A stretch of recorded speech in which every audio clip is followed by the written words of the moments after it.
so I can uh, switch between me and your face, and I can also um, show the split screen, which yeah, I've put my side on this side, so when I look to the monitor, it looks like I'm looking at you.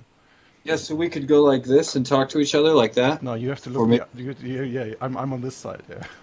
So you have to look there it the other is. side. Um, Okay, so it just started coming out live on YouTube for me now, and we got a watcher. We got Kenneth Wang watching. all right, I'll put up the here's the live control room, I think it's called. You probably can't hear. Awesome. Can you still hear me when I talk like that? Yeah, I can hear you fine. That's cool. Um, so control room. Wow, you already got 10 people watching. That's awesome. Thanks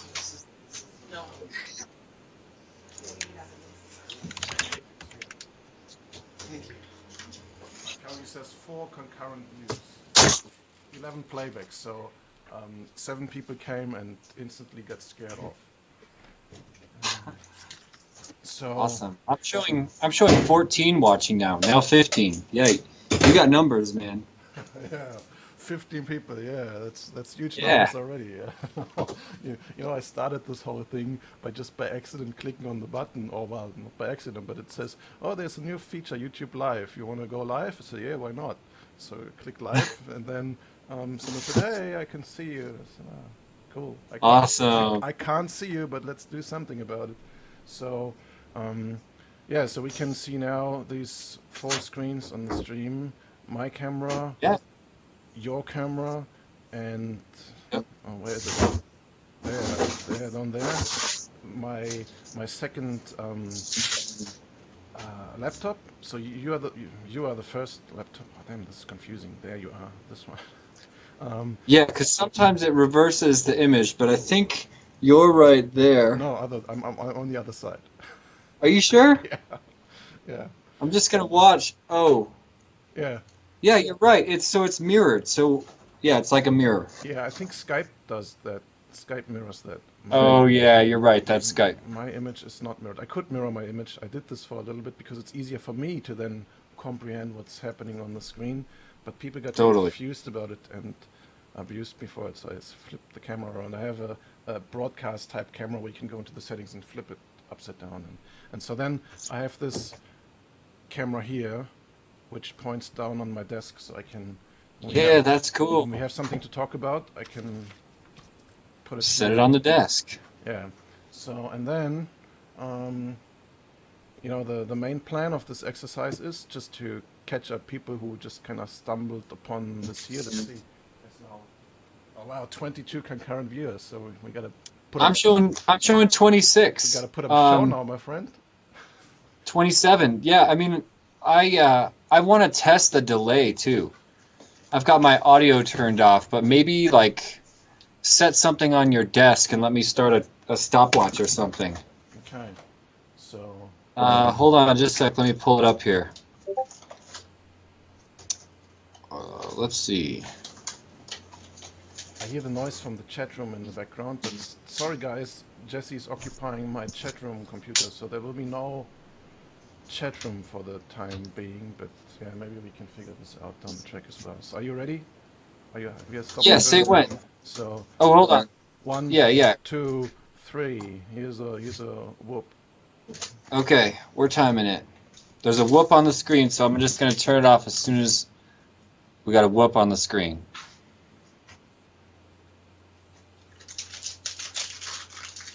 I think I it's could read. I think it's around 20 seconds.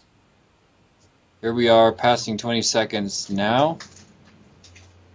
There it is. 22 seconds. Yeah, you nailed it. All right, cool. So yeah, the whole purpose of this exercise is that a while ago, a couple of days ago, I got a message from Jeesh. So I put this on. I put this on the screen now. It's not. It cuts off a little bit of that, so I might have to adjust my screen capture doohickey um, for the final part. So he says, "Hey mate, I've been a bit slack in getting this message sent, but I was wondering whether you and Jesse would be keen to do a bit of an AMA in the multicopter sub. Not sure whether you caught the last one, and you post a link um, to an AMA, which quite a few famous uh, quadcopter Yeah. guys did. So, and I didn't catch much of it, but yeah, I quickly read through it, and they seem to have done a live stream as well. Oh, So, cool. not such a unique idea, but yeah, I think it's it's kind of the next progression of that. When I thought about doing an AMA and then sitting there and you and me sitting at home and typing text responses to the questions on Reddit, Yeah, yeah, I that mean, felt kind of to me it makes sense just because I want to discuss. I want all these questions to be discussion starters between you and me. I mean, yeah, I have a feeling like for every answer I would give, I would be just as curious about your answer and want to work through it together. yeah. So I think when we do this, people will ask questions. Hopefully we are interesting enough that people come and ask us questions. Yeah. But usually I don't have too many problems with that in the live streams. So um, then if someone asks you a question, then I kind of ask the question on their behalf, and it's a conversation. I think that's much better. I mean, I did hundreds of hours of live streaming. If you want to see all these, you can go on my YouTube channel and get bored for weeks on end because every one of these live streams is like a couple of hours. Yeah, I've seen a lot of them. I plan to make them only for one hour or so, but yeah, it just kind of keeps Yeah, going. they always go long. This Reddit one is going to go super long. Yeah, so I can tell. that's why we got to figure out a time where it's gonna suit both of us. But yeah, I'm fine with that. So I think we should do it at prime time, your location. So I don't know what is either afternoon, like 4 o'clock or something, or maybe 8 o'clock at night to 8 to 10 or 8 to 11 or something like that. What do That you might think? be a better idea. I bet more people would be available at that time. Yeah. We could take a look at the Reddit statistics for Multicopter too. There's a website, I can't remember what it's called, but if you just Google Reddit statistics, that's what I should do. All right. So there's like an hour breakdown statistic where you can see. Yeah, Monday is by far the biggest day. Reddit Metrics is the name of the website. Okay. So, um, let me see if I can figure this out here. Glitch in the matrix, it says. Reddit matrix? No. No.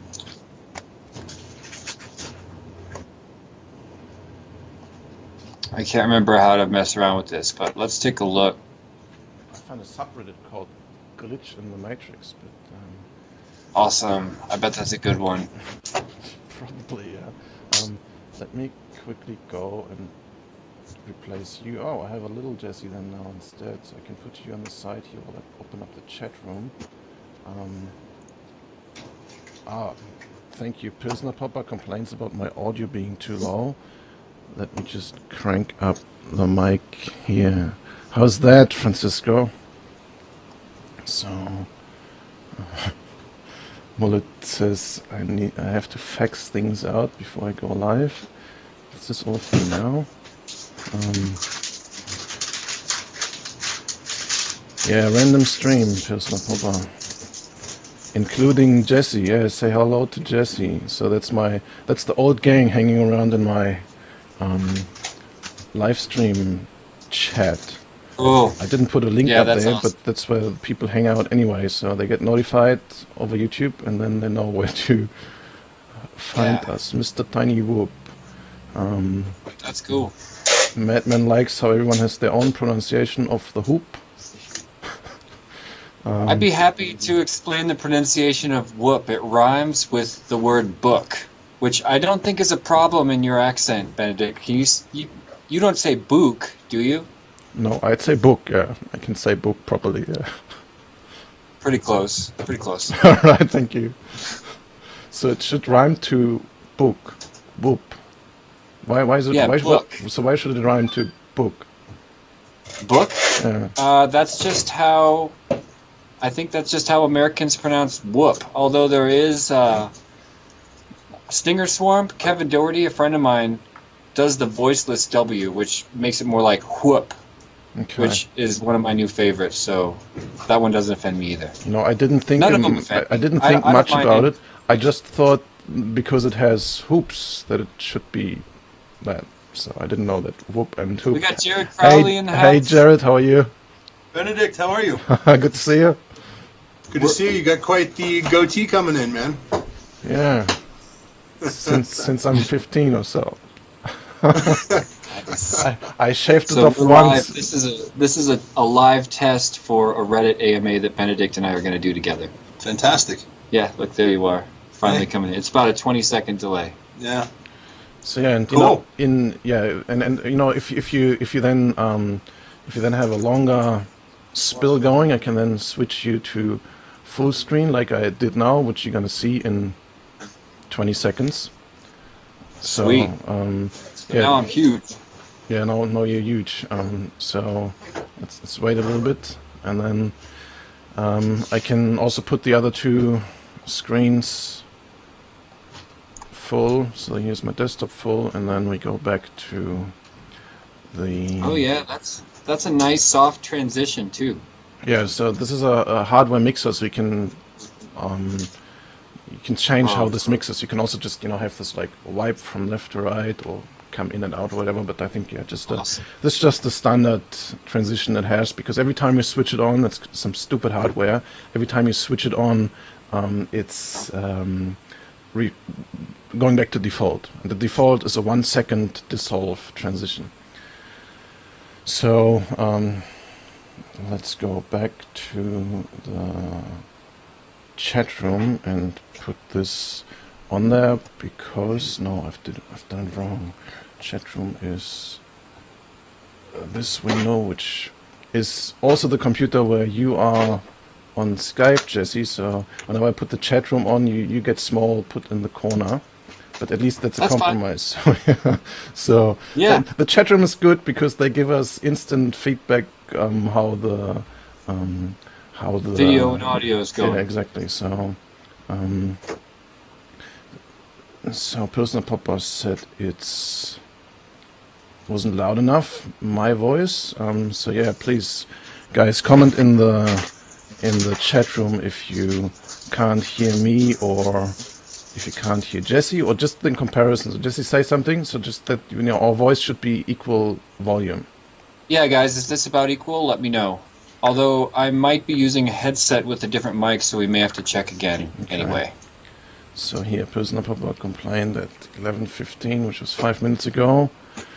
Kenneth Wang is telling the group that he's not quite a fan of Tiny Whoops. I'm looking at the YouTube chat. That's different than your chat. Yes.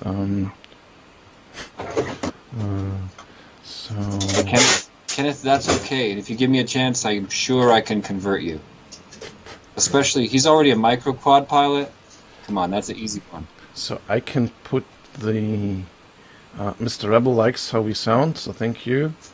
I'm overpowering Jesse, says Madman, so I can turn down this audio a little bit here. So say something again. Testing, 1, 2. So okay, turn them down like 20%. Let's see how that is. And in the meantime, let me open the YouTube chat. I gotta take a second to say hello to Ed too. We've got Ed from California, the guy who makes all the mullet mods for me. He's one of my favorite phone calls to make. What's happening, Ed? Let me figure this out.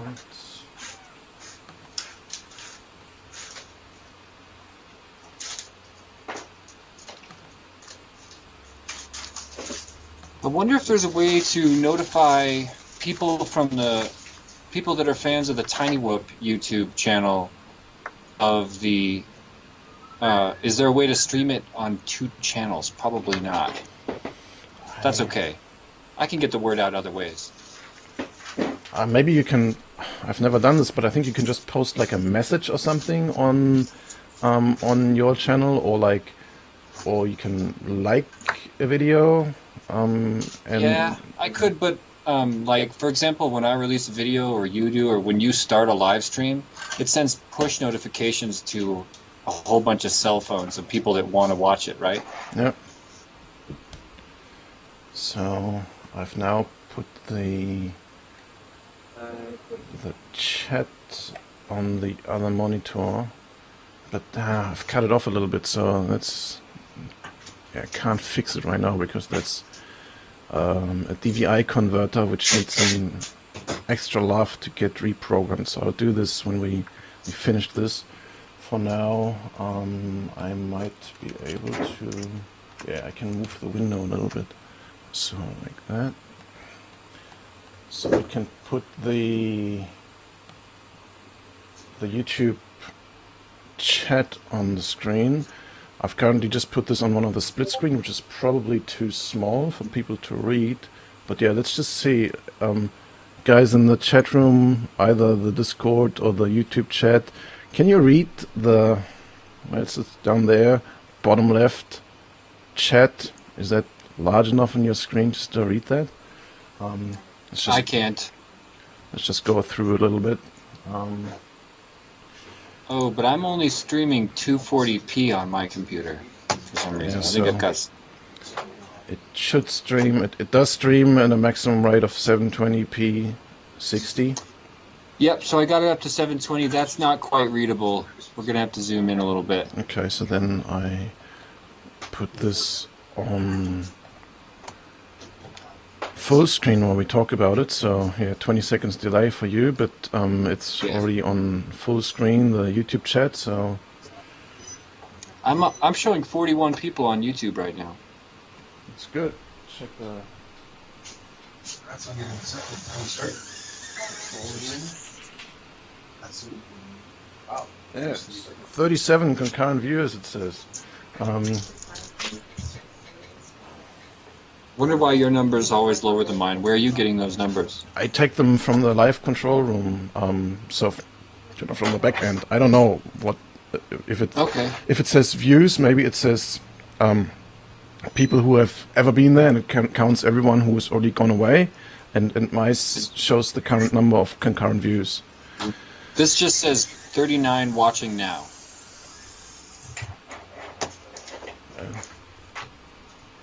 I have 42 now, so I can see it on the full screen now, and it's still looking. It's.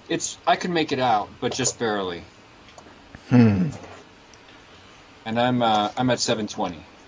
yeah, I can see this here. It looks a little fuzzy. But it's readable. Yeah, so well, let's see what we do about this. Yeah, well, the actual plan is to go onto Reddit, and well, I can probably zoom in. Can make the.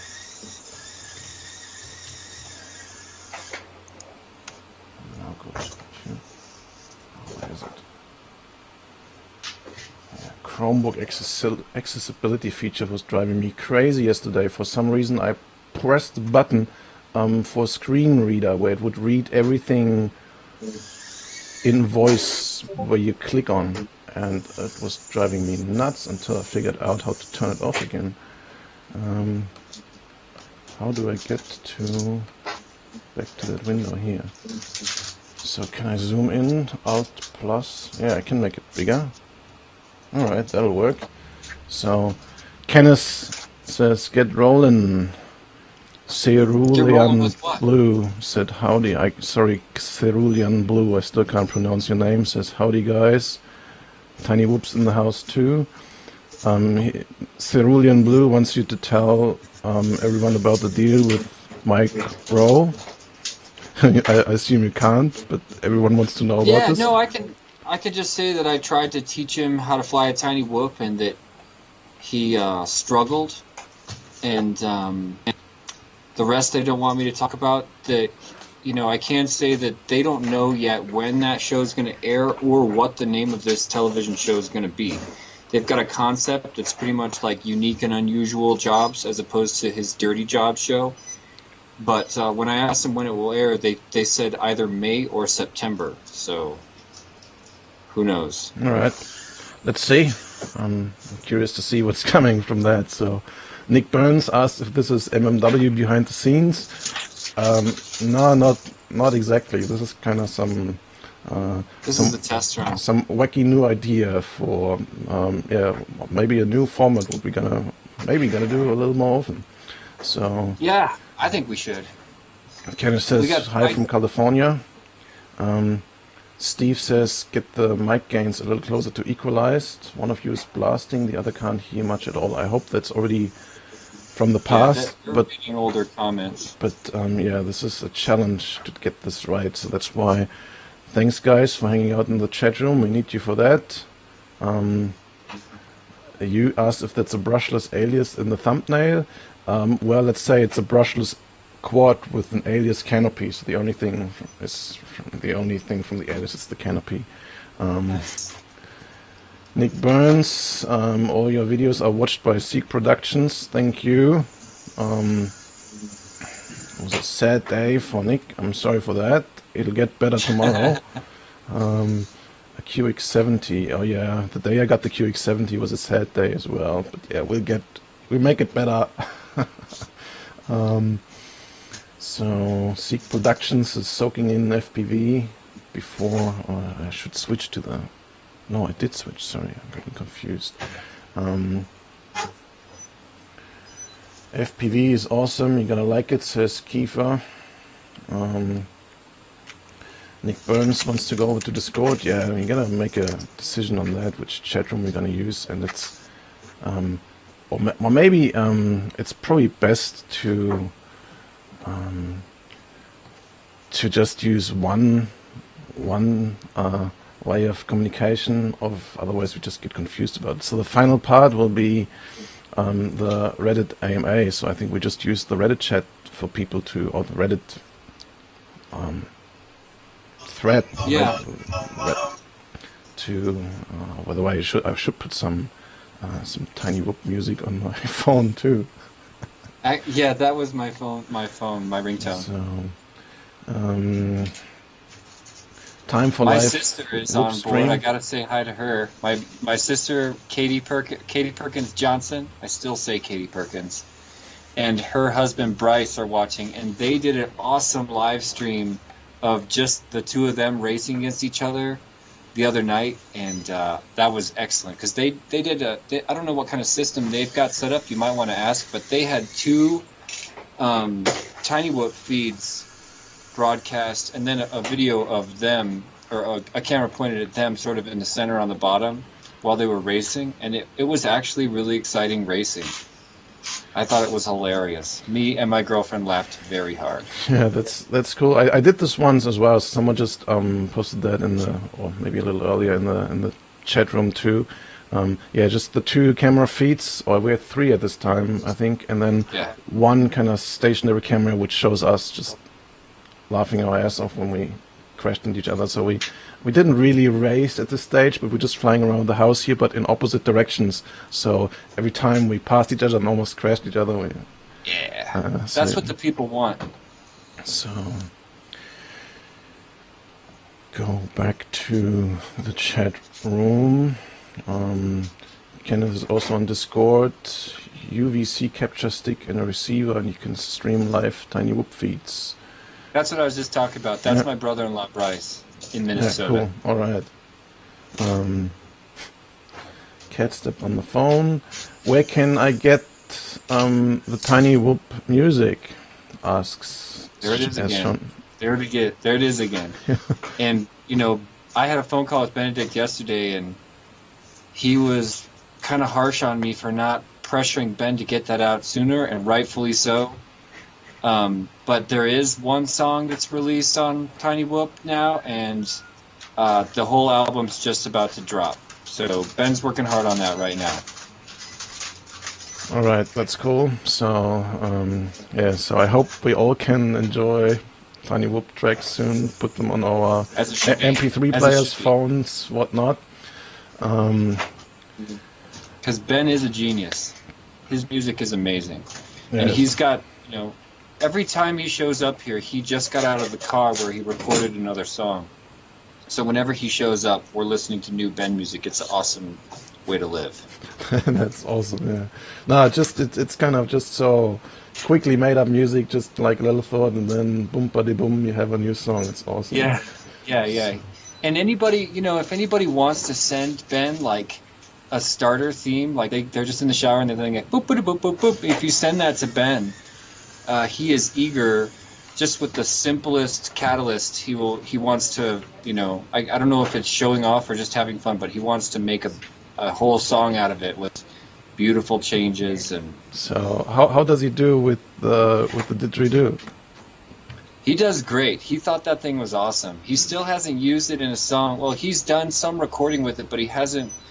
Usually what happens to Ben songs is he's driving around and he'll make a song and just most of the time, almost every Tiny Whoop song is written from the car, and that's why you can kind of hear a little bit of background noise sometimes. But it's the second step that he's bad at, and that's producing it into a song, into a WAV or an MP3 file to get to me to throw into a video.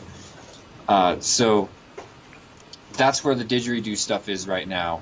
It's unproduced, you know, in his phone in some sort of, you know, he uses the program Loopy, which is only available for iPhone, and he loves that thing. He can really work magic with it. So he just records the stuff on his phone and then produces it this way. That's awesome. So Yeah. he drives around in his car, makes boop de boop, and then Yeah, puts that's pretty much what's going on. I mean, sometimes if there's a lot of background car noise, or if there was a window open or a kid, sometimes you can hear kids in his music. But if the kids get screaming too much, he'll come into our office, and we've now got like a sound room with foam on the walls where he can re-record stuff in silence. That's cool. So, Anthony asks if you like B-Core or Acro Whoop.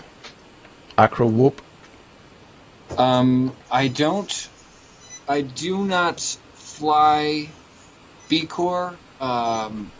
I've never bought one or owned one just because I considered it. I mean, I understand there's some differences, but I pretty much consider that a ripoff of my buddy Ryan's hard work, and I don't want to support the cloners. I don't blame anybody for buying it, especially if there's a budget involved. There's nothing wrong. If it's keeping you from flying, if money's keeping you from flying, because the B-Brain is like a more expensive flight controller. The Acro Whoop, I've only flown a little bit, but my friend Luke Bannister is helping develop it, and I'm about to put out a video on the Tiny Whoop YouTube channel of one of his flights with the Acro Whoop that is just excellent. So I can't speak to the Acro Whoop very much from personal experience, because if I'm flying in Acro mode, I'm probably flying a B-Brain. Yeah, so my experience, I also have never bought a B-Core because I just didn't like the way they came about with copying the description and all that shit, and just leaving people in the dark when they had some problems, etc., which is now going on the thread. No, they don't help out. And in the beginning, they stole a picture of the B-Brain for the B-Core, and it was exactly the same photograph, like for the product photo that they had up there for it, and that was way over the line. I didn't mean to interrupt you. Yeah, and then, they had the part in the description where it actually said, oh, this is a beta board, and we're going to relocate the USB plug, which is the exact sentence they copied from Ryan. And they had this on their site for a month, but then they didn't do it. They just deleted the part, and they never relocated the USB plug, which is, it's now in a not so fortunate That's not cool. That's not position. cool. So, I was actually flying the Acro Whoop FC. I have a few of them, and I had big problems with the range. I would fly literally 5 meters and would drop out of the sky. And I think part of the reason for that is that my neurotransmitter, the Horus, has horrible range, so I also have some issues with the B-Brain with that thing, seems to transmit only very weak signals. But the B-Brains Yeah. fly like double the distance than the Acrowhoops, but both are not great Yeah. on the Horus. So I gotta flash this to fix it. But yeah, what I really like about the Acro Whoop is that it sends down telemetry, and I've given one to my buddy Ash, and he was flying this around everywhere, and he said he doesn't have any issues with the range. I contacted Furious FPV and said, "What's going on? I cannot fly further than 5 meters." And said, "Yeah, there's a problem with the receivers. We're gonna send you out some new boards." So I bought 2 of them. They sent me another 2 of them. Excellent service, I gotta say. I was a little disappointed with their service when I bought my Furious FPV True D modules for the Fat Shark. Yeah, that's Although, what I use. although the modules itself are excellent, they almost get up to the quality of my Clearviews. So many times, Yeah. just for convenience, I just fly these. You see a little more flickering, too. but they are way better than any other receiver I used before the Clearviews. If you look at the FR632, I think.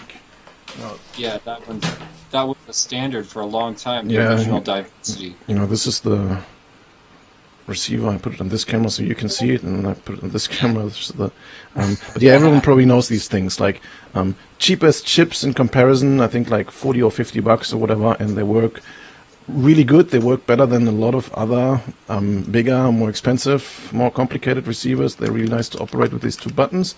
But yeah, since I have the Clearviews, I'm not using these things anymore. Only sometimes a little for convenience, but yeah, since I have this True D module from Furious FPV, the quality of that is so good. My only gripe on that is that it only fits into a pair of Fat Sharks, and the video quality of the Fat Sharks itself is just not as good compared to my favorite goggles, the Cinemizers. Especially dark, I always thought the cameras would be the problem with all the dark areas, but the video, the same video where I have problems flying through dark areas with the Fat Shark, I have no problems flying through with the Cinemizer. But yeah, the Cinemizer always meets big setup, tripod. What's the field of view on the Cinemizers? Because that's what I love about my HD2s is I think it's 55 degrees per eye. Yeah, actually, the field of view is much smaller. So some people look at it and say, "Wow, this is like looking through binoculars the other way around." So it's like literally half the size of the image, like of a Fat Shark HD, and even smaller than for example the Fat Shark V3. And I actually like that. So in the beginning, before I got into FPV, I thought I need a huge field of view. I want to have this cover my whole view, so I feel super immersed. But then, I kind of looked around. And one of my friends had Fat Sharks, I think V2 or something at this stage, and I looked through them, or HD2 I think it was, and I looked through them, and it was so blurry I couldn't read the OSD and nothing. And I said, "No, this is just doing my head, and I need to look for something else." And then another friend of mine had a pair of Cinemizers, and I looked through them and said, "Wow, that's so good." But that's before I knew the price tag, and they were almost $1,000, I think, at this stage. Yeah. So yeah, swallowed the pill, and they are so good. From what I got from my Big Whoop teammates, Jordan Temkin is one of my teammates, and he is half Asian. I think he's half Japanese, and his face is a different shape than my face. And when he puts these goggles on with this sort of soft mask on the back, he can't get it. The problem with these Dominator HD2s is these little screens need to be really close to your eyes. And if they're not right against your eyes, there's blurriness that happens on the outside edges. And with my eyes, they work great, but I do have them smashed up against my face really tight to keep everything really clear. Yeah, fitting is another thing. So I've just, this is one of the reasons I just put the YouTube chat on here.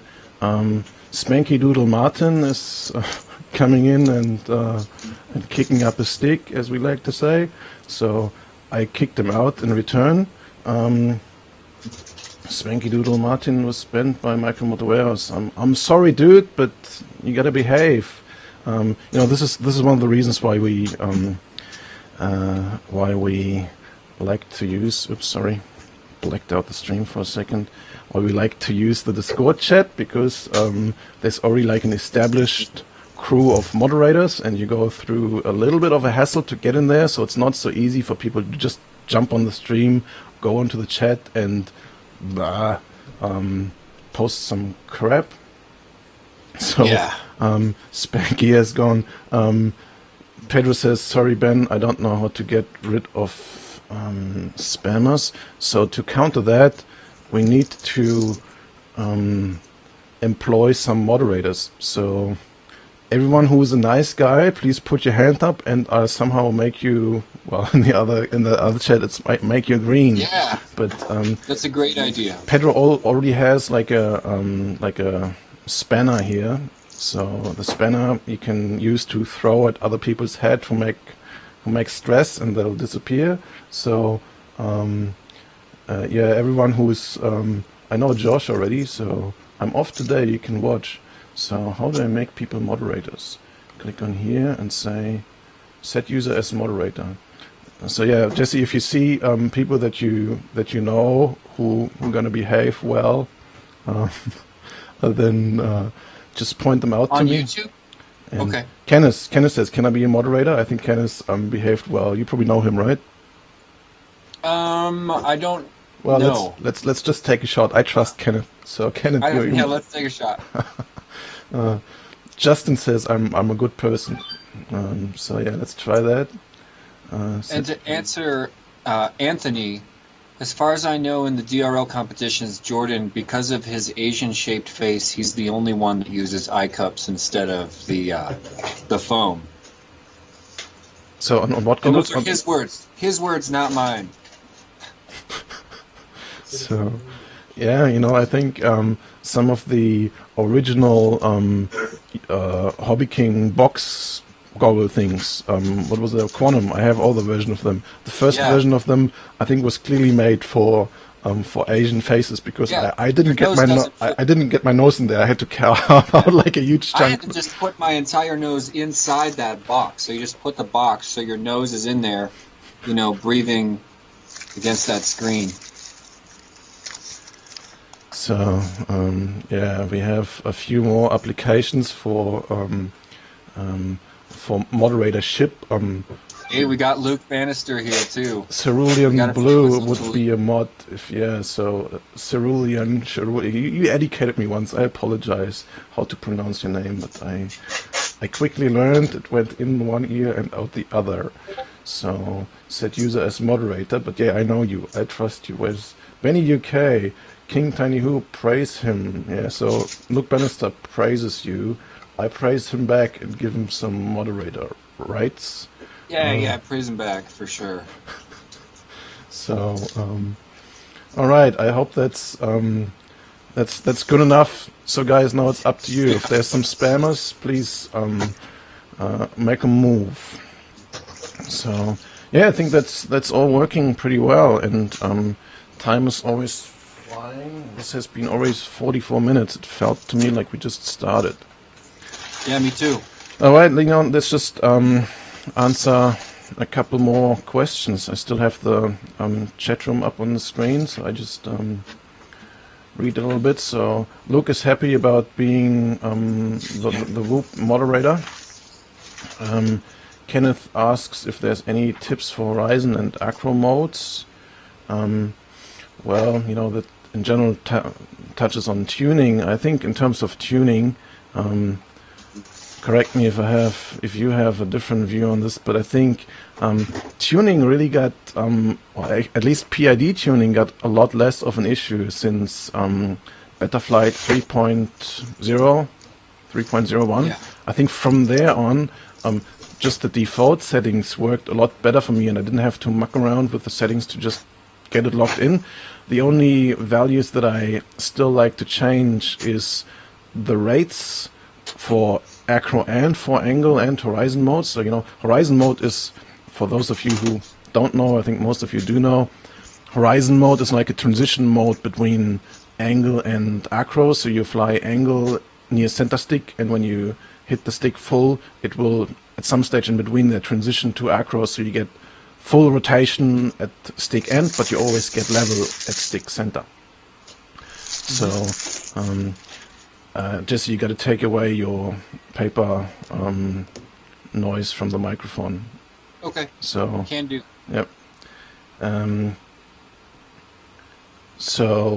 Yeah, the only things I really change when installing Betaflight 3, I mean, you can tweak the PIDs a little bit to your liking, but it's usually, if you get the B-Brain target, in this case, it already has PIDs which have set up by people who actually fly the copter as intended, you know, which is one of the difference why I also prefer a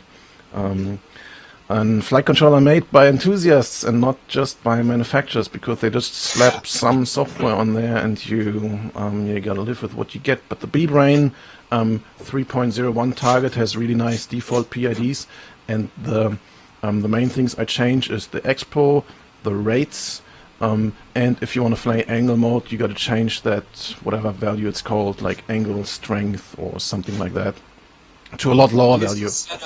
You still set up a custom throttle curve? Yeah, so custom throttle curve, that's probably the number one major tuning tool what I use all the time. This is for me such a big thing that I wouldn't buy a transmitter which doesn't have the ability to set a custom throttle curve, because it's not good enough to only set the throttle curve a little bit. You know, you can apply a little bit of expo, I think, on the throttle in the Betaflight configurator, but this is just kind of a crutch. I think I want to put a dot on every part of my stick position to exactly create the response that I expect. So it's, you know, me moving the stick should react similar on every quad I fly. So usually I end up with a very flat bottom part of the curve, and then at around hover throttle it jumps up a lot. But you know, that depends obviously a lot on what power you have. The more power your copter has, the less you need to pronounce that curve going up from the middle. But especially with the underpowered little quads we fly, it's just it makes a lot of sense to bump up the throttle right after mid stick, so you feel some immediate throttle response, but also dampen it down a lot on the down ramp, because otherwise you lose altitude and control very quickly. So I feel the throttle just does not act linear. So dropping the throttle by 10% makes you drop a lot, but raising the throttle by 10% makes you not climb very much. So that's why that's the main thing. If anyone's interested in that, long time ago I made a video called the propeller head approach to throttle management, where I talk 15 minutes about just that and show all the different things I did to make the throttle work properly. This is one of the main reasons why I couldn't convince myself to buy a TBS Tango, because it apparently doesn't have that feature. Yeah, I know. Yeah, that was a disappointment. Yeah, so let's go back to the chat room.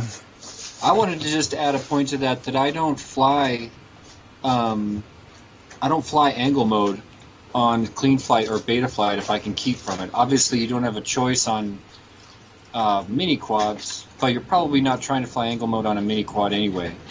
But I want the public to know that if you're flying angle mode, and if you're racing a tiny whoop, you might should be flying angle mode.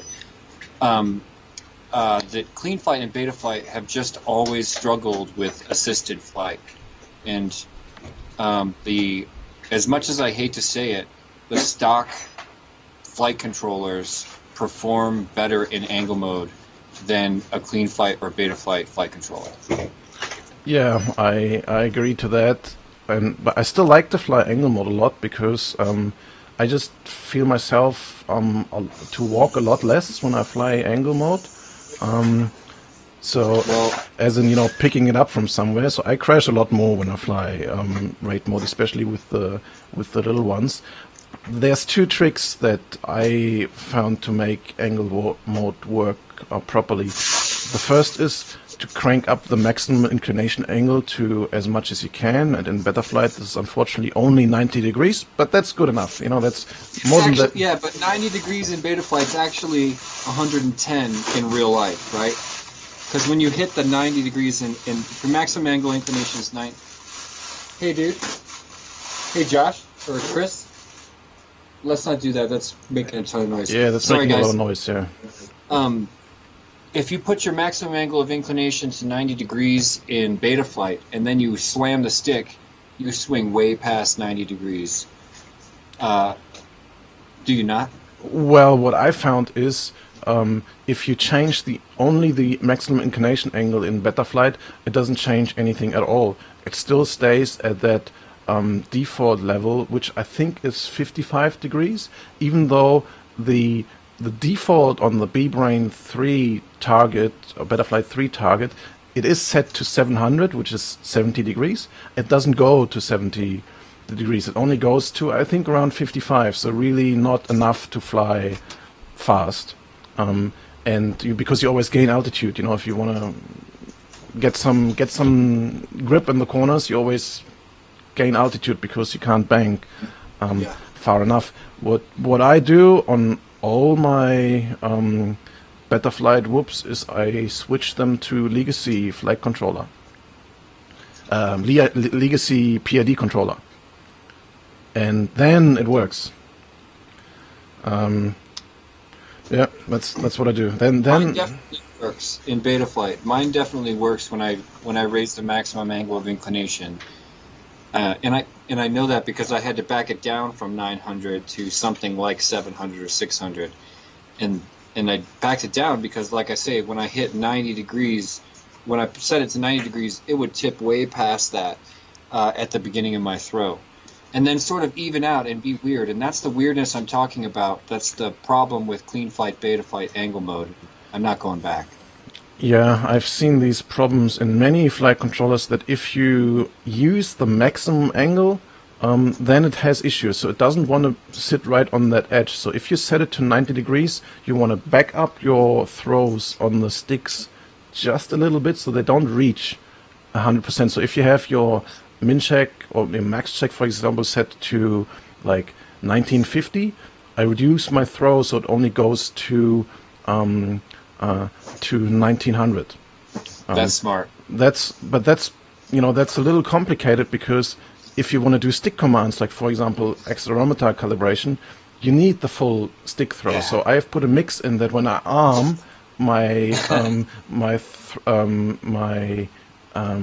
my pitch gets reduced and pitch and roll gets just shrunk down by 10% to fly, and then when you disarm and want to use stick commands, then it's going full again to reach min check and max check to, for example, the accelerometer I like that trick. calibration. So yeah, let's go back to the chat, see what's going on here. Is there like a the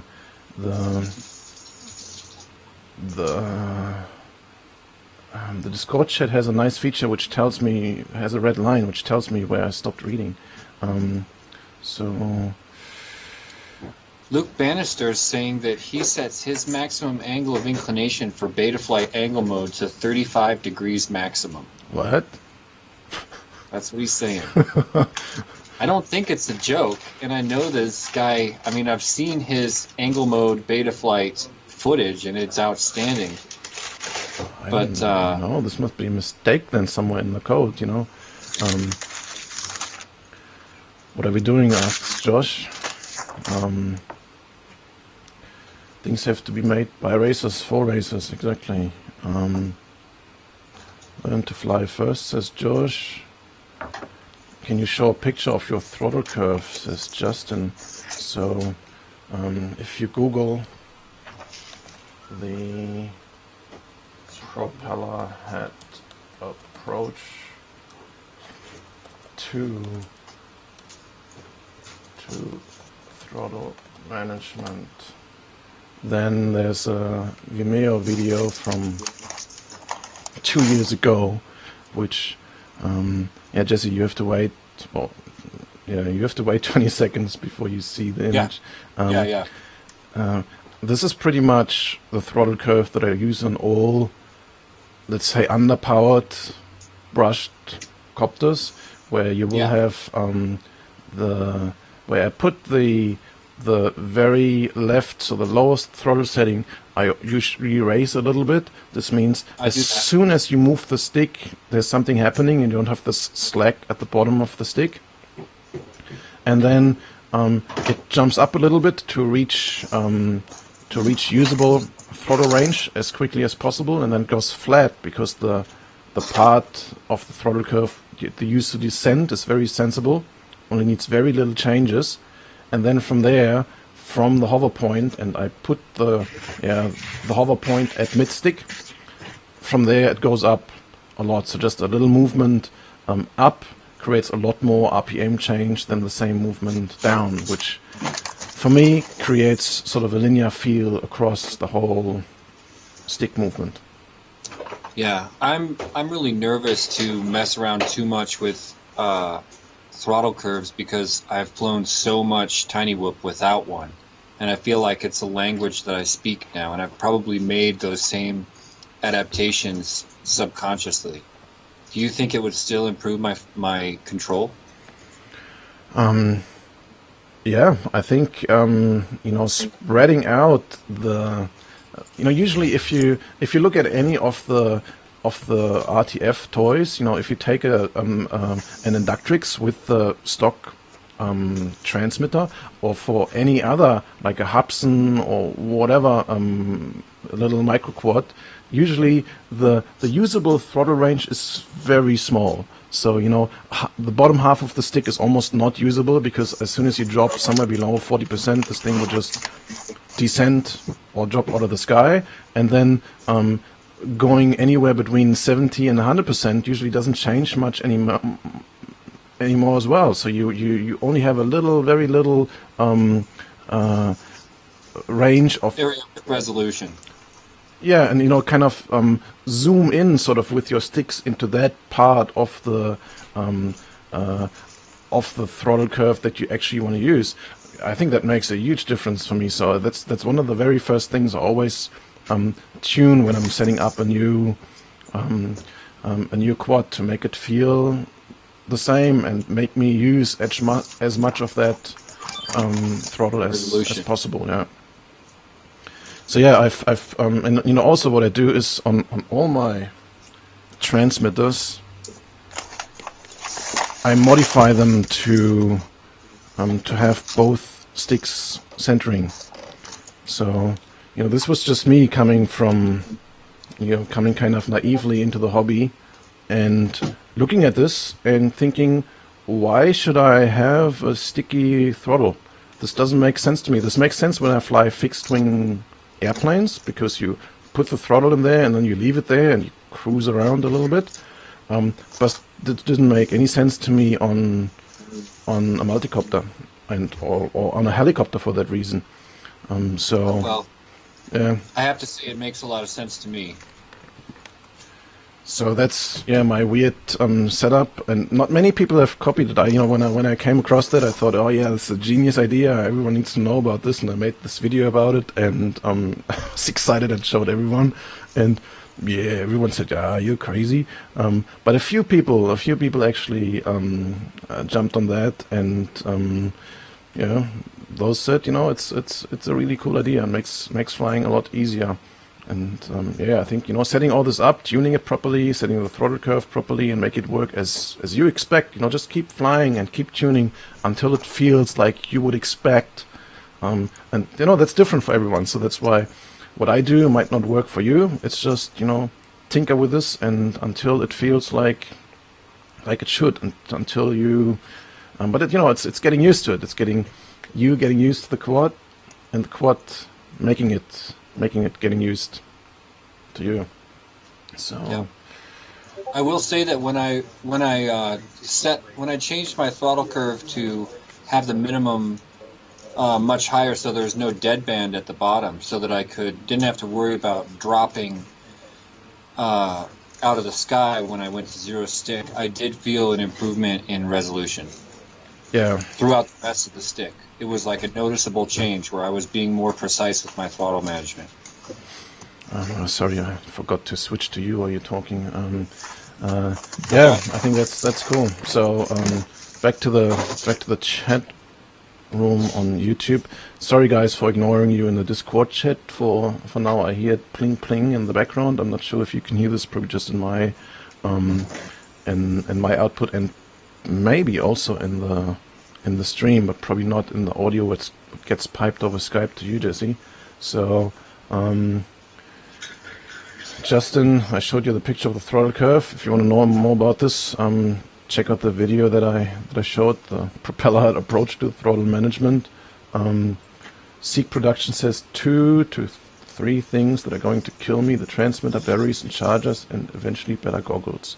Yeah, that's all expensive stuff if you're referring to that killing me. Yeah, so Looks like our moderators just did their job on some dude named Crafty Brothers. Thanks to whoever that is. I hope it was you, Luke.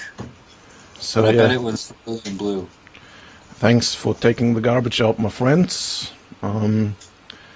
Nick Burns goes, later everyone, time to be dead again. Well, have fun with that. Be a good dad, my friend. Justin Weller left us as well. Where can I find... Oh damn, I scrolled down too much, I think. Seek Productions 100 says, where can I find the terminology of quads, like acro angle and all of that? So, talking about Reddit, there's one good place where you can read all the stuff. Go to reddit.com/r/multicopter and go to the sidebar and click on wiki. There's a lot to read, and yeah, that will cover all the basics. But in general, the quadcopter crowd, and especially I found the microcopter crowd, many people turned around from the old habit, which kind of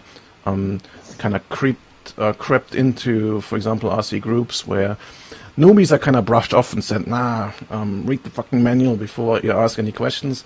I think that changed a lot in especially the microcopter crowd. You can just go to any thread where there are people talking about this and just ask some silly questions, and usually people are nice and will tell you what you need to know and link you to the right places, And the etc. Tiny Whoop Facebook group too. I mean, there's some awesome, like, expert flight philosophy going on, but there's also everyday questions like, what's angle mode?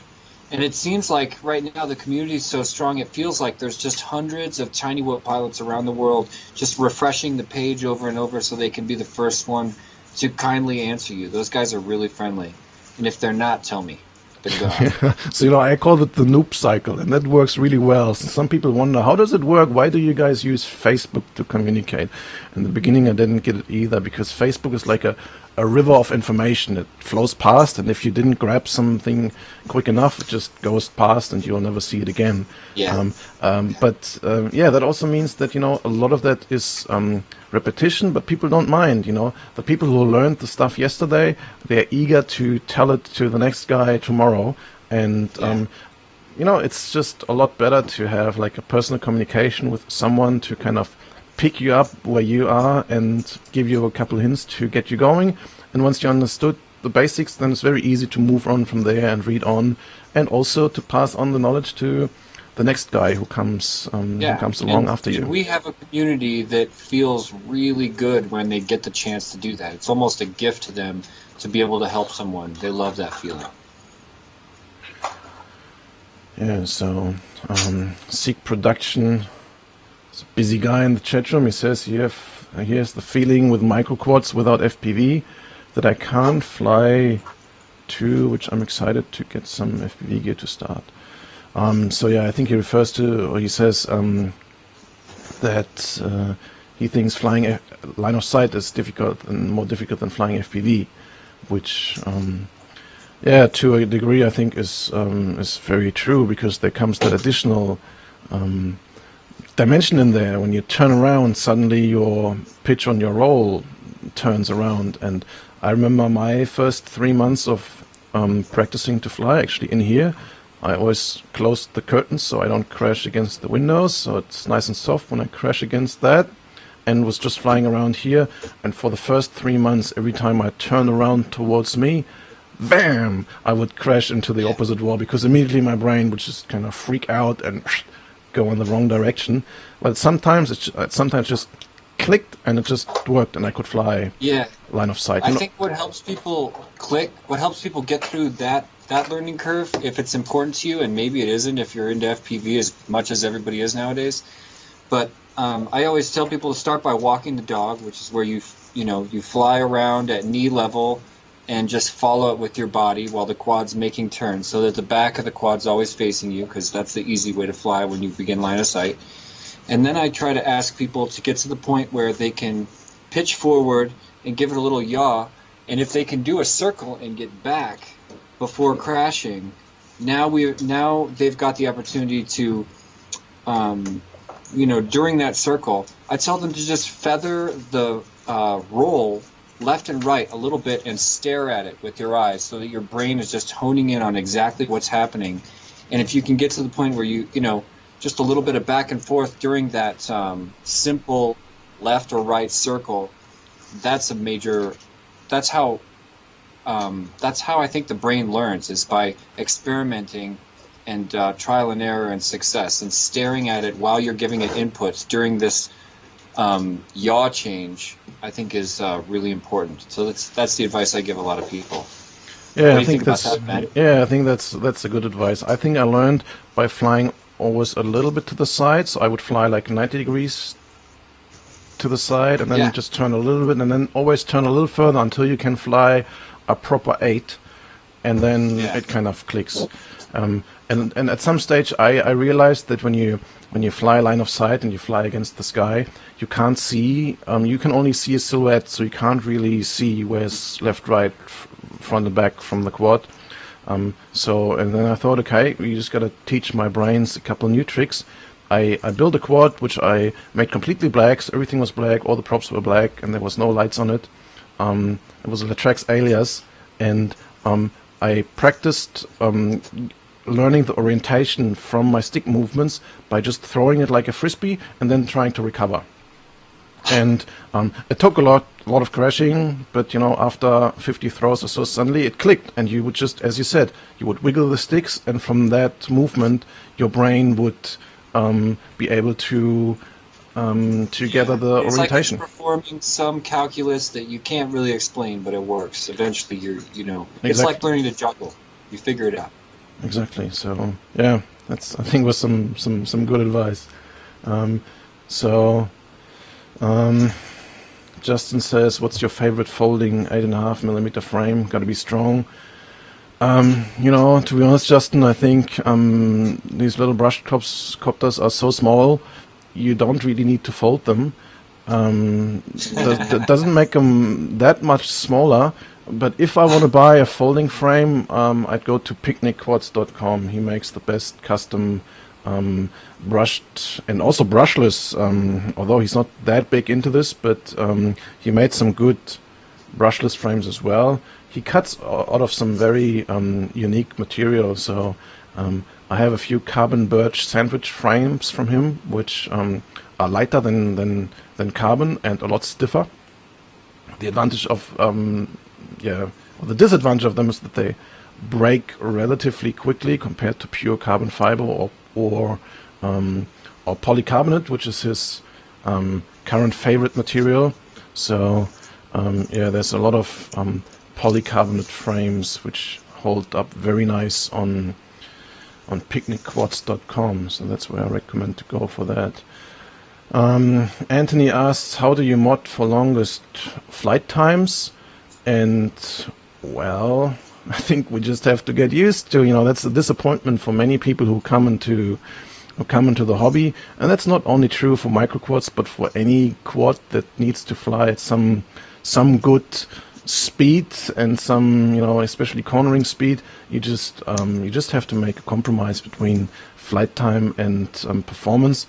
And most of us just kind of settled on 2 to 4 minutes. It took me a long time to realize that Tiny Whoop brought a lot of pilots from the DJI Phantom crowd over to fun FPV playing flight, and all of those guys expected way longer flight times.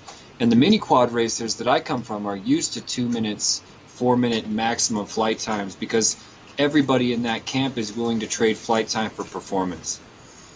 Exactly. Yeah. So yeah, I think it's a matter of just getting used to it, and I think if you had the choice between your longer flight time tiny whoop versus your shorter one, when you get to a certain level, at least in my case, all I care about is performance.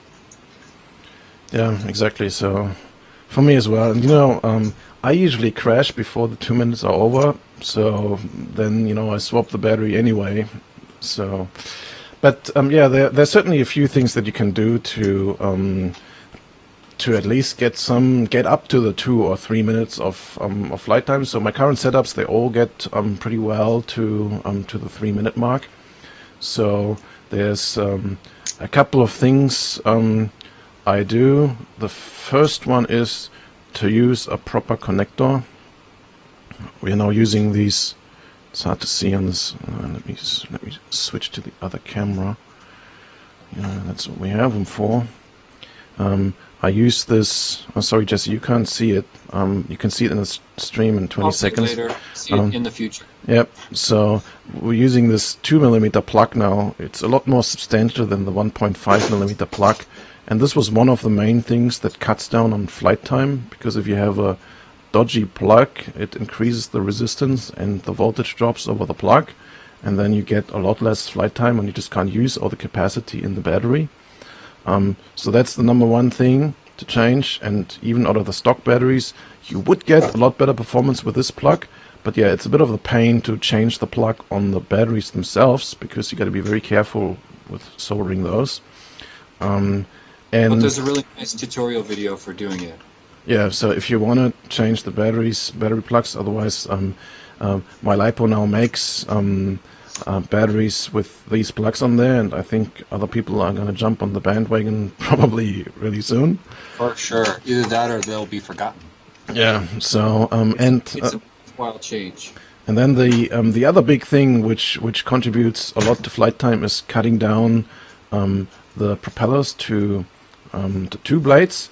That adds like almost a minute, at least 30 seconds to the flight time, and I found this reduces performance only slightly, and in some setups it actually increases the performance by cutting it down to 2 blades. What do you think about that, Jesse?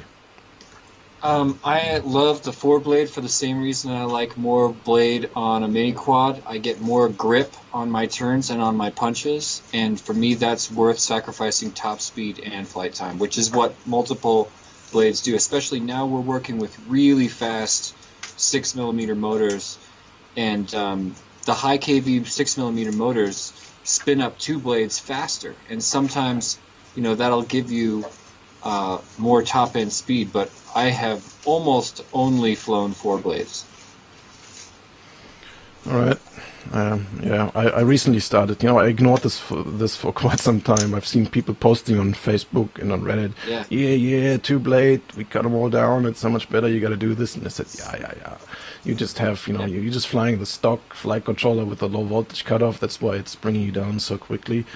But at some stage I thought, I got to do it. I got to figure out what this is all about. And yeah, I think especially with the high kV motors, it makes sense to do that. And sometimes when I forgot my timer, even flying around like crazy, I usually get to 3 minutes and 20 with that setup before it really settles down to the ground. It doesn't have enough lift to even get off the ground. I have to say my average flight time for you prefer, from what I can tell, the more durable black frame. Yeah. And I don't like to say this, but I still prefer the stock frame. But I reinforced every single weak spot with the welder glue, and that makes it almost completely indestructible. I've spiked these things, or hit them after long dives onto concrete for multiple stories, and they just don't break until, I had one that run over by a bicycle that broke. Something like that could break it. The other day, someone hit this exact one with something like a baseball bat and broke a couple of them. That was not out of anger, but as a joke. I gave him the okay for it. So there's no real backstory, but I have no problem with 17,300 kV motors. I have no problem getting well over 3 minutes at almost full throttle. And I think that everybody should expect that, but it does seem like there's a lot of short flight times going around right now. And if you're anywhere near, if you're at a minute and a half or lower, then it's a problem. Then there's something going on that can be fixed, Yeah, I think so. So the I think three main problems with short flight time is, or maybe even four. The low voltage cutoff on some of the on the early, especially on the early Inductrix FPVs, is just way too high. So they just cut off the battery at like half charge. Yeah. Then the connector is a big issue. Then the batteries itself. There are lots of batteries People which are getting on Amazon and buying a bunch of crazy pony batteries that are 220 milliamp hours. Supposedly. Yeah, there are a lot of crazy labels out there. And then number four is if anything is damaged on the quad, especially the motors, and one of them is like consuming a lot more than the others and producing a lot of heat instead of thrust, well then that cuts down on your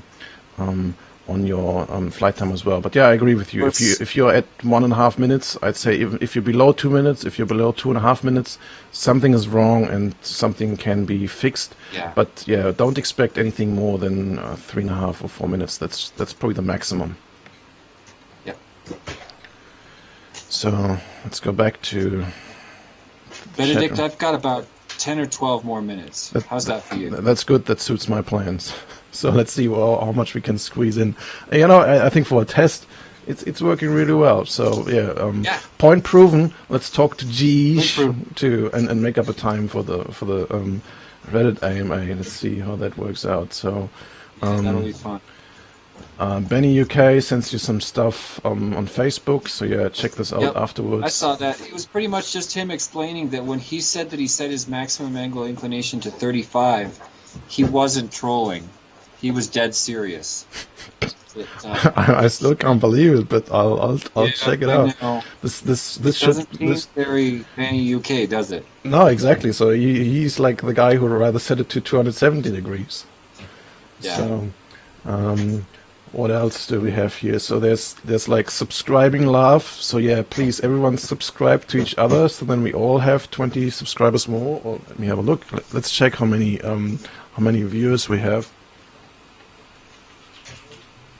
I'm at 43 on my screen. Yeah, well, it says 43 for me as well now. So, nice. So if everyone subscribes to everyone, we all have 42 subscribers more. So go ahead. Assuming that no one is yet. But can I see a list of everybody if I did want to run around and subscribe to some of these good people? Yeah, you can just go onto the chat room and just click on everyone. Just click through to everyone because everyone is logged in with his YouTube account. So you just click through and then you're at their channel. Oh, you don't even have to click. You can just hover over their name with your mouse and then go to subscribe. Oh yeah, cool. I'll see. Justin Weller has only 0 subscribers. So everyone, please subscribe to Justin Weller and apply some pressure. Justin, you got to make videos now. I'm watching closely, Justin Weller. So Justin posts the link to Kados Micromotors. Pedro V, Master C student. Hey buddy, welcome back. I haven't seen you for a while, I think. So Mike Katip says he can fit half of my 8.5mm quad in a hoodie pocket. So which glue do you like, Jesse? Yeah, please say it again. What glue do you use for that? I gotta use that. Let me find it. It's around here. Here it is. This was discovered by Chris Garza, who's one of the team pilots. Here it is. Oh, look, it's backwards. Welder. I don't know if this is available in all parts of the world, and that's why one of the reasons we started carrying it, because we sell a lot of international, we have a lot of international orders, and a lot of them want this stuff, but it's pretty much this, I think it's about the same as shoe goo. So I have Shugo. it takes 12 hours to dry, and that puts a lot of people off, but it's unbelievably strong. Sometimes we leave, we put a glue all over the bottom of this thing, and we leave like a tiny, invisible, thin hair coming off the bottom. And when it's dry, you can lift the whole quad and swing it around by this super thin hair. This stuff is really strong. My theory is that it sort of leaches. Let's see how close we can get here. Not that close. It sort of leaches into this material, I think, because it just really does wonders. If you have a broken stock frame and you repair it with this stuff, it's way stronger than a brand new frame. And this stuff, you can get it on Amazon. You can get it anywhere, at least in the U.S. I don't know. Have you seen it around down there?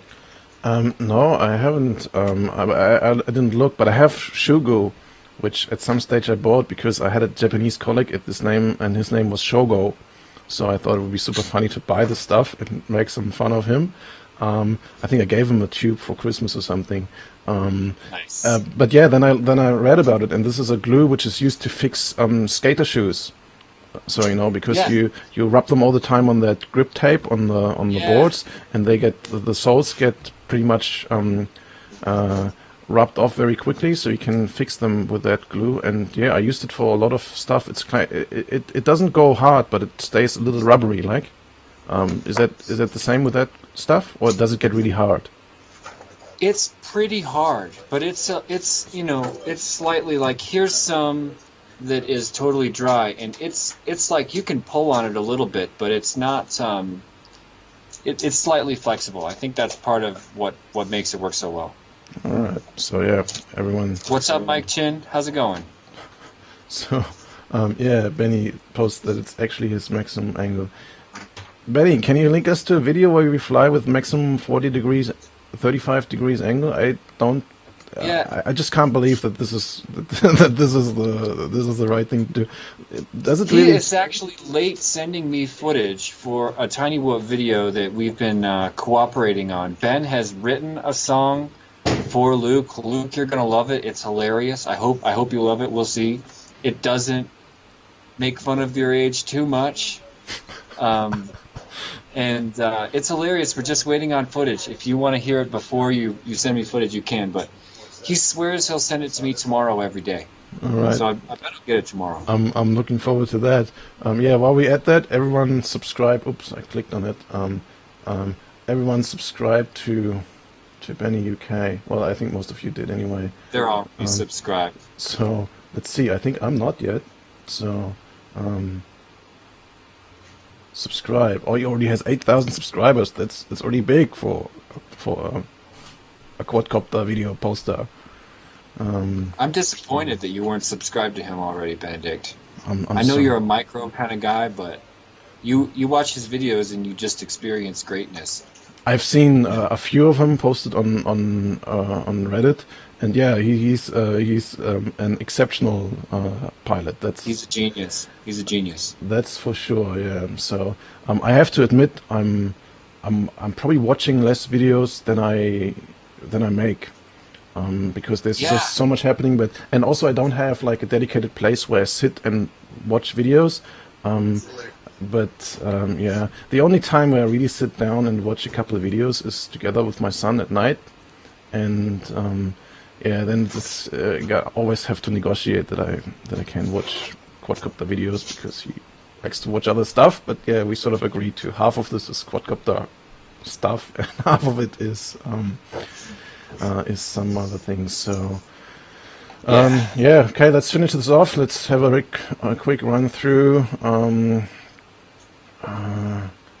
So here's a Mike Chin. He says, "What's up, turd?" But no, I know Mike Chin. I'm the turd.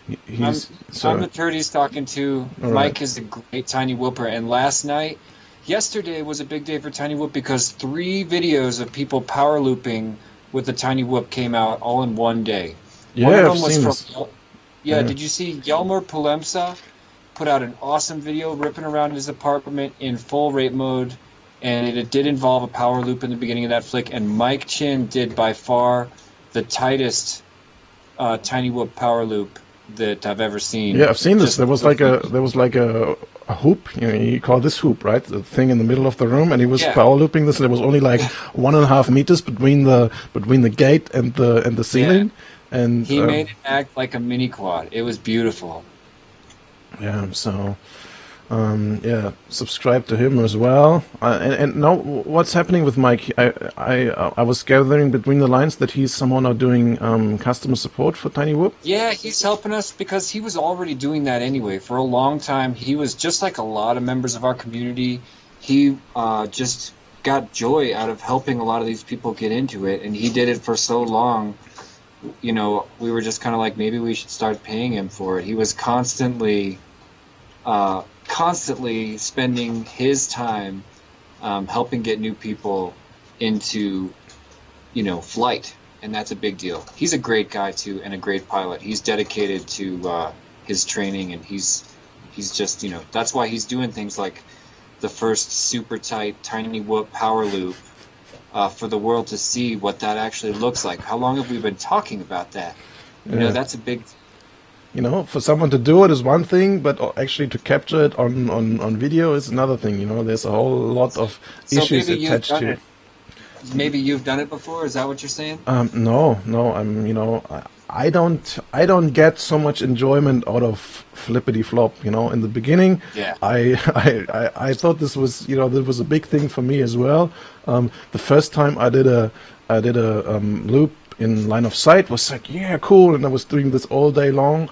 And then also the first time when I did this FPV, I said, yeah, that's super cool, just cranking around and flip forward, back and right, and having good fun with this. But yeah, then this kind of I call them, unless we can actually sustain inverted flight, I call all this flippity flop panic flips. Because the moment you get inverted, you got just gonna work something out to get back as quickly as possible. Yeah, that's true for micro. In mini quads, less so. Yeah, of course, yeah. Mini quads, you can stall inverted or ride down a slant angle out of it, and that's really fun. But yeah, at least with the Tiny Whoop, if you're not fighting gravity, you are falling towards it fast. There's no upwards momentum on a throw with a Tiny Whoop.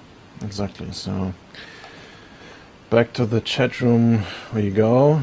Josh, I'm not subscribed to Josh, but that's true for all of you -1. Josh only has 1 subscriber, so everyone go to Josh. He already has 19 videos and only 1 subscriber. What's up, Josh?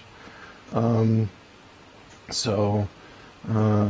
watch copter videos with my 7-year-old son, says Mike, and hey, Mike, you only have 2 videos and no subscribers, so here goes your first subscriber. Craig Narciss loves Tiny Whoops. Got to fly with Vlad. Keep up the good work. So I think Craig must be in the Netherlands.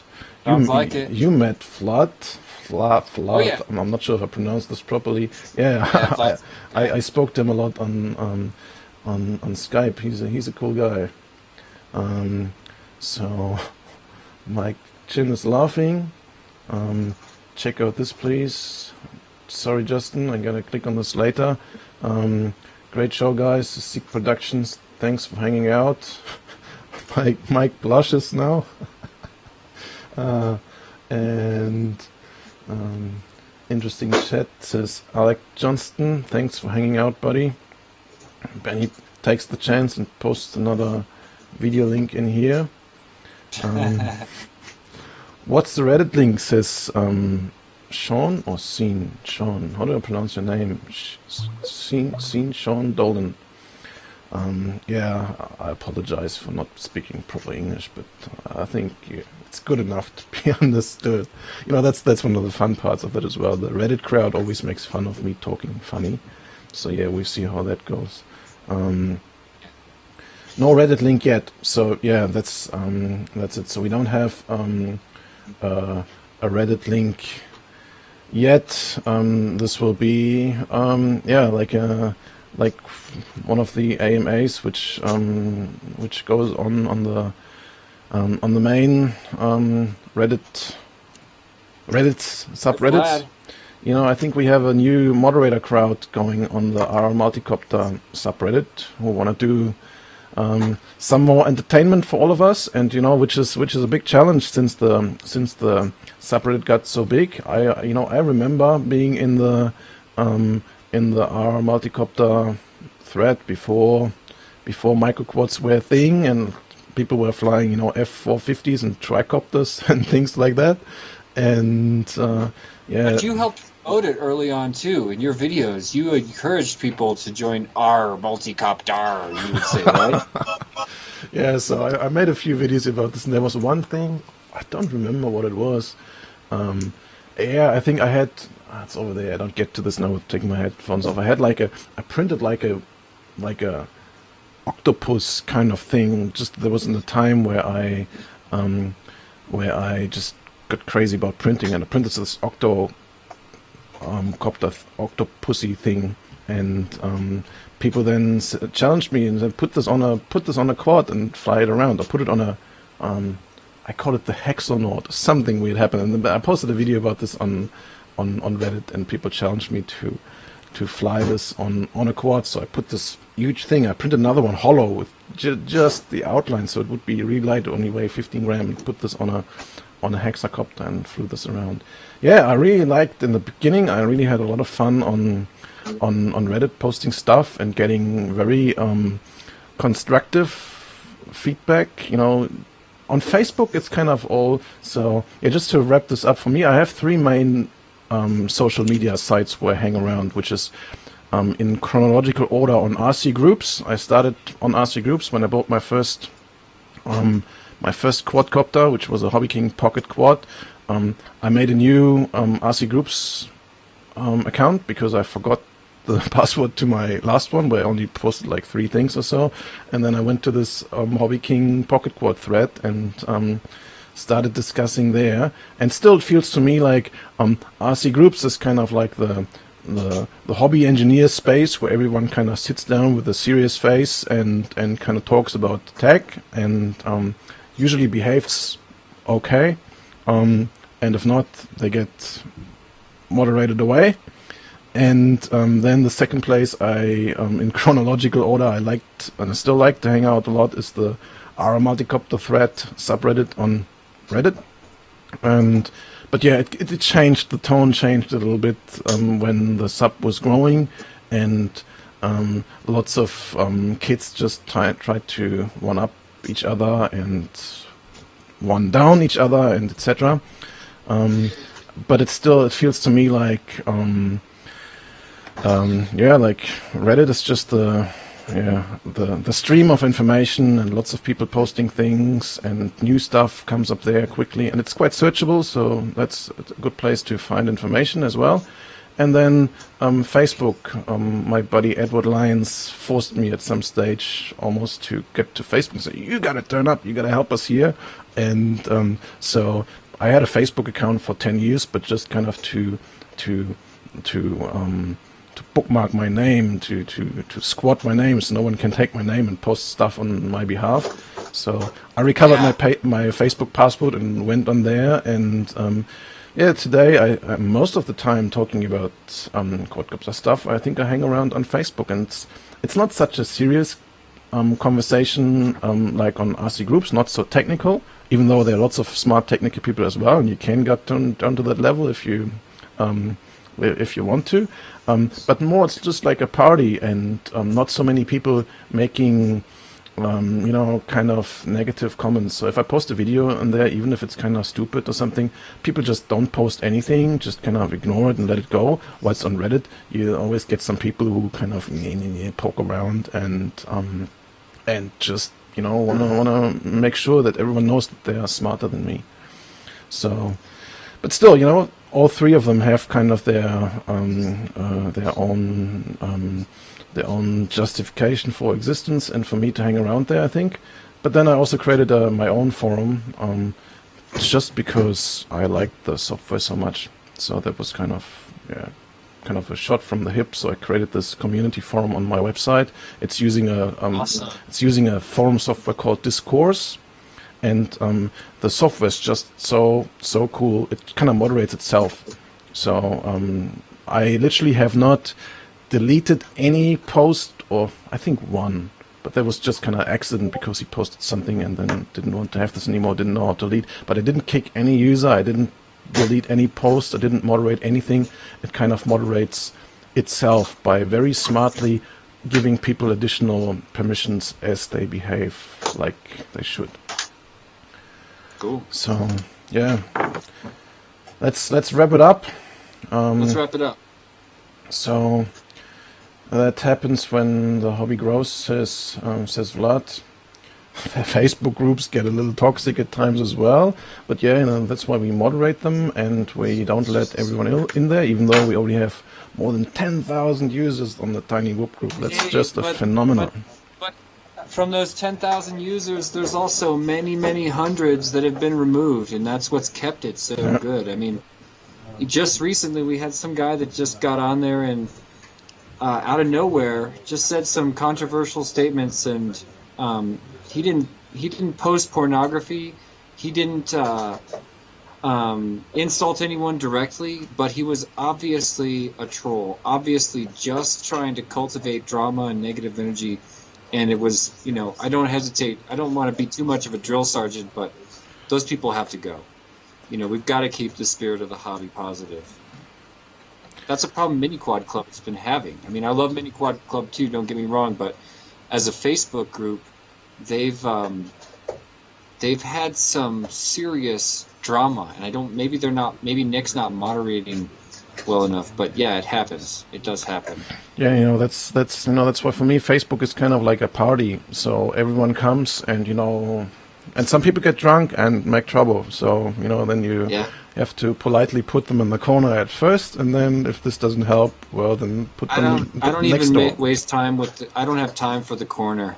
I've been skipping the corner. Well, I can imagine if you're moderating a 10,000 user group, I don't want to be in your shoes for that purpose. I have my own can of worms going on like crazy, so I get back to that in a second. My stone, what I'm rolling up the hill every day, is my internal support, my help desks. So I get so many messages every day directly to me. Yeah. I'm doing a lot of effort, and that's one of the reasons why I created this forum and the knowledge base, etc., to kind of deflect a little bit of that, to have the questions which are answered all the time, again and again, that people look at them before they ask me the same thing again and again, so I can focus on answering new questions. Don't feed the trolls, says Vlad. Don't feed the trolls. So Pilsner Popper has posted the link to the community forum on my website. Thank you, Francisco. And he also posted a link to the Discord chat. And just create his own channel and have a chat in there. And it's a pretty cool forum software. It doesn't do anything super special, I think, compared to other proper forum softwares or chat softwares. But it just works a lot better than the YouTube chat, because one of the main things why we don't like to use the YouTube chat is you can't post links unless you're a moderator. So Pilsner Popper can post links here because I made him a moderator. But by the way, Pilsner Popper, I haven't subscribed to you as well. 33 videos already. Should check some out of that. So yeah, that's why we used to like to use a different chat platform, but yeah, I guess that I understand that that's lower friction to get in here. So yeah, that's it. Thanks a lot, Jesse, for joining me on this My little pleasure. test, which went a lot longer than we anticipated. The little test was already 1 hour 40 minutes. So let's figure out how the real thing goes. But we should do tests more often. We should just do. I'm down if you've got like an afternoon with nothing going on. I'm down to just call me up. So Let's just start 'em. I really People wish like I had it. an afternoon with nothing going on. So we come to that maybe in 10 or 15 years when I'm retiring. So I plan to retire Come on. around. You gotta make time. You gotta make time. I'll make Exactly. time So to make that's time. just there's no free afternoon, but yeah, for important things, you just gotta make time and make the other things happen later. That's right. No, I think this is very good. I think this format is very good. Just we spend so much time talking on Skype before, and I think a lot of that would would benefit other people listening to it. And Not to mention, to crowdsource insights for the parts we don't know is huge. What do you mean by that? I'm just saying, sure, maybe our discussions are interesting to them, but maybe their insight's interesting to us as well. Oh yeah, that's what I found in most of my live streams. I do them primarily for me to gather information because I do the stuff what I do, and I learned that, or kind of brought me over that barrier of being perfect and having everything worked out before I make a video about this. I just kind of post work in progress and say, look guys, that's how it is. And then people who are much smarter in any particular topic will come to me, and the information comes to me. So these days I have to do very little research. I just blast out the stuff I know, and then the smart people out there in the chat room will come back to me and tell me what I'm doing wrong. So no, it's definitely a two-way street, and I was thinking about doing this kind of setup for quite a while, as in putting someone up I can actually talk to, because I've had monologues for hours and hours, so you can watch hundreds of hours of me blabbing on, and I think it really makes sense that I have someone I can talk to make it more interesting. And let's do it, man. I'll do it as often as you want. Cool, that's awesome. All right, thanks Jesse, thanks everyone for hanging out in the chat room. If you have any comments like about the video quality, or how do you like the split screen? Can you still read the stuff in the bottom left corner? Would you rather have the split screen on all the time? How is the audio? How is the quality? What chat do you like, etc., etc.? Just post it in the comment section of the video, because even though this was a live stream, I just leave it on there, so you can watch this afterwards as well. And instead of commenting in the chat room, you can just go onto the finally uploaded video and comment in the comment section down there. Thanks, guys. Thanks, everybody. I enjoyed that a lot, and we'll come back for the final thing, which will be the Reddit AMA. I don't know, somewhere, I think in the next couple of days. I'll make sure everybody hears about it. All right, cool. Thanks a lot, Jesse. And thank you. I see you soon. Bye-bye. Bye-bye. See you later.